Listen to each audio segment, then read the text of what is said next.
నమస్తే, welcome to Suman TV. గత కొద్ది రోజులుగా కాకినాడ వలసపాకల ప్రాంతంలో వేప చెట్టు నుండి నిరంతరాయంగా కూడా కళ్ళు వంటి పదార్థం కారుతూ ఉంది. అయితే ఇది బ్రహ్మంగారు చెప్పిన కాలజ్ఞానంలో వేప చెట్టు నుంచి పాలు కారుతాయన్నది నిజమవుతుందంటూ చాలా మంది ఆ కళ్ళునైతే పట్టుకుని తాగడం అయితే మనం చూస్తూ ఉన్నాము.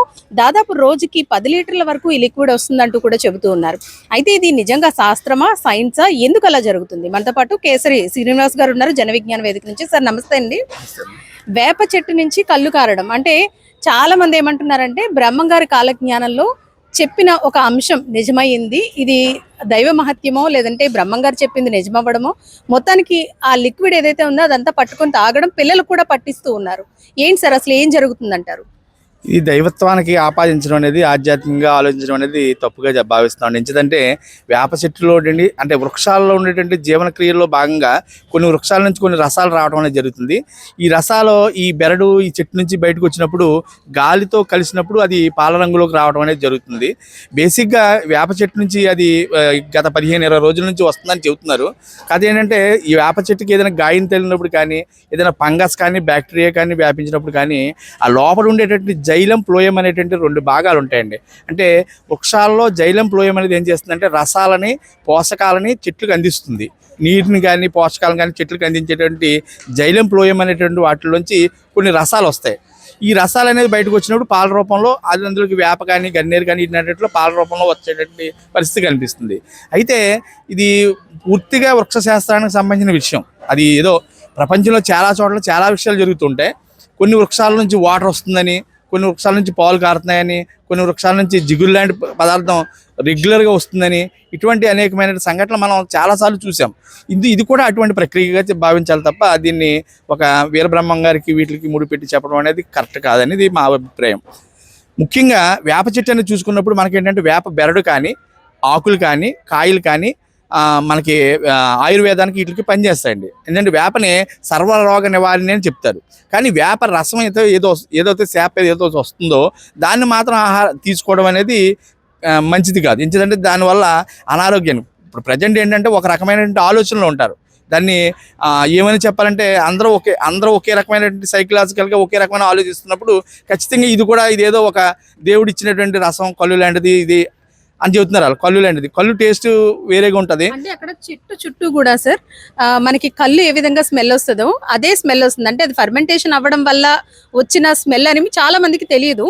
ఏదైనా ద్రవం పులిసిపోయినప్పుడు ఆ స్మెల్ వస్తూ ఉంటుంది కామన్ గా, కానీ కళ్ళు కూడా అలాగే స్మెల్ వస్తుంది కాబట్టి సేమ్ అది ఇది ఒకటే అంటూ కూడా తాగుతూ ఉన్నారు. ఇప్పుడు కళ్ళు ఇది వేప చెట్టు నుంచి వచ్చేది కూడా చెట్ల నుంచి వచ్చిందండి. ఇది ఏదైనా ఒక రసం చెట్టులోంచి బయటకు వచ్చినప్పుడు ఫంగస్ ఇవన్నీ అయితే ఫెర్మెంటేషన్ ప్రాసెస్లో ఖచ్చితంగా స్మెల్ వస్తుంది. అది ఆ స్మెల్ అనేది మనం సైకలాజికల్ ఒక ఫీలింగ్ ఉంది, కళ్ళు అని అనుకున్నప్పుడు కళ్ళు అనిపిస్తుంది. చాలామంది ఏంటంటే వేపకాయలు వాసన వస్తుందని చెప్తున్నారు. సో అది పూర్తిగా చెట్టు నుంచి ఆ చెట్టులో ఉండేటువంటి ఆ చెట్లు కొన్ని ఏదైనా ఒక ప్రత్యేకమైన పరిస్థితుల్లో అంటే 5 లీటర్లు 6 లీటర్లు రోజుకి రావడం అనేది చాలా అరుదైన సంఘటన. కానీ మీరు గమనిస్తే ఇది ఒక వారం 10 రోజుల్లో ఖచ్చితంగా ఆగిపోతుంది. అది కంటిన్యూ అవడం అనేది జరగదు. ఇది పూర్తిగా వృక్ష శాస్త్రానికి సంబంధించిన విషయం. దీన్ని ఆధ్యాత్మికంగానే దైవత్వానికి ఆపాదించడం అనేది కరెక్ట్ కాదనేది మా అభిప్రాయం. ఖచ్చితంగా వేప చెట్టు అనేది సర్వరోగ నివారణ. వేప చెట్టుకు ఉండేటువంటి రసాలు ఏవైతే ఉన్నాయో అది రసం గాలితో కలిసినప్పుడు ఖచ్చితంగా పాల రూపంలో వస్తుంది. అది అంతే తప్ప మరొకటి ఏం కాదు. అంటే ఇప్పుడు మీరు అన్నట్టు వేప అనేది సర్వరోగ నివారణి. వేప పువ్వు దగ్గర నుంచి చిగుళ్ళ దగ్గర నుంచి బెరడు వరకు అన్ని మనం ఆయుర్వేదంలో వాడుతూ ఉంటాం. డైరెక్ట్ గా తినేవాళ్ళు కూడా ఉంటారు. వేప చిగుళ్ళను కానీ లేదంటే వేప పువ్వును కానీ డైరెక్ట్ గా కూడా తీసుకుంటూ ఉంటారు ఔషధ గుణాలు ఉండడం వల్ల. సో ఇదేంటంటే ఇక్కడ సహజ సిద్ధంగా ఏర్పడుతుంది ఈ కళ్ళు అనేది. ఎందుకంటే మనం తాటి కళ్ళు కానీ లేదంటే ఈత కళ్ళు కానీ అవి గీస్తూ ఉంటారు, దాని నుంచి ఆ లిక్విడ్ వస్తూ ఉంటుంది.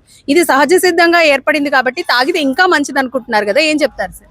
ఇది బేసిక్గా సహసిద్ధంగా ఏర్పడిందని అంటున్నారు, కానీ అక్కడికి ఒక గాయం ఏర్పడ్డది ఆ చెట్టుకి. ఆ గాయం ఏర్పడ్డప్పుడు గాయం ఎందుకు ఏర్పడ్డది? ఎవరైనా ఒక గాయం చేసి ఉండొచ్చు, లేదా ఫంగస్ వల్ల కానీ బ్యాక్టీరియా వల్ల కానీ ఒకటి ఏదో గాయం ఉండొచ్చు. దాని నుంచి మనకి ఆ స్రావం అనేది బయటకు వస్తుంది. అది అంతేగాని సహజ సిద్ధంగా ఏర్పడింది కాదు. మీరు ఆ దారి కూడా చూసినప్పుడు ఏంటంటే ఏదో ఒక అట్టదాని చిన్న ముక్కలాంటిది ఏదో అరేంజ్ చేశారు దాన్ని.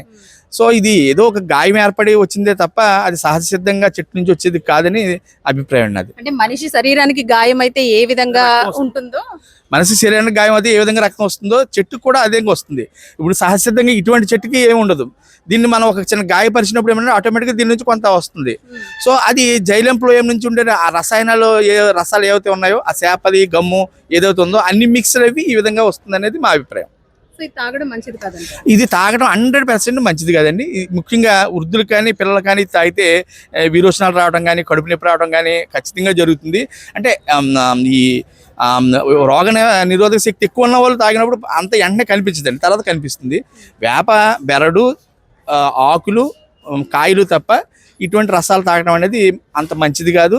అది దానివల్ల విరోచనాలు కానీ ఇటువంటి అనారోగ్య పరిస్థితులు కలగడానికి అవకాశం. చూసారు కదండి, ఒక 10-15 రోజుల నుంచి కూడా కంటిన్యూస్ గా ఈ లిక్విడ్ అనేది కారుతూ ఉంది. అందులో కూడా అది ఫర్మెంట్ అయ్యి ఆ పులిసిపోయిన వాసన రావడంతో ఇది కల్లుగా పరిగణించి చాలా మంది తాగడమే కాకుండా ఇది వేప చెట్టు నుంచి వస్తుందంటే ఔషధ గుణాలు కలిగి ఉందంటూ పిల్లలకు కూడా పట్టిస్తూ ఉన్నారు. కానీ ఇది ఎంత మాత్రం మంచిది కాదని, చెట్టులో జీవక్రియలో మార్పుల వల్లే ఇటువంటి జరుగుతాయి తప్పితే, అంటే మనిషి శరీరానికి గాయమైనప్పుడు ఎలా రక్తం కారుతుందో అలాగే చెట్టుకు కూడా కొన్ని జీవక్రియల్లో భాగంగానే ఒక గాయం అయినప్పుడు ఇటువంటి ప్రక్రియ జరుగుతుందని, ఇది తీసుకోవడం ఎంత మాత్రం మంచిది కాదని, అలాగే దైవత్వాన్ని ఆపాదించడం కూడా మంచిది కాదంటూ కూడా చెబుతూ ఉన్నారు. కెమెరా పర్సన్ శ్రీధర్తో అనుశ్రీ, సుమన్ టీవీ, కాకినాడ.